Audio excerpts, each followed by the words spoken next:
অবস্থা একবার দেখো তারকেশ্বর স্টেশনে, বাপ রে বাপ, মানে এত ভিড়, ভিড়ে ঠাসা, ঠেলা যাচ্ছে না। আর ট্রেনের যা অবস্থা, মানে আমরা পুরো টের পেয়ে গেছি। ফিরছিলাম গোঘাট থেকে, গোঘাট স্টেশনে তো ট্রেনটা খালি ছিল পুরোটাই।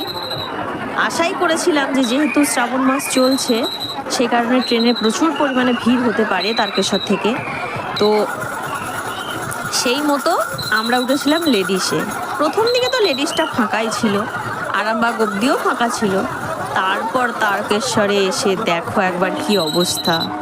এই অবস্থায় শেওড়াফুলি পর্যন্ত যে কিভাবে পৌঁছবো কে জানে বাবা।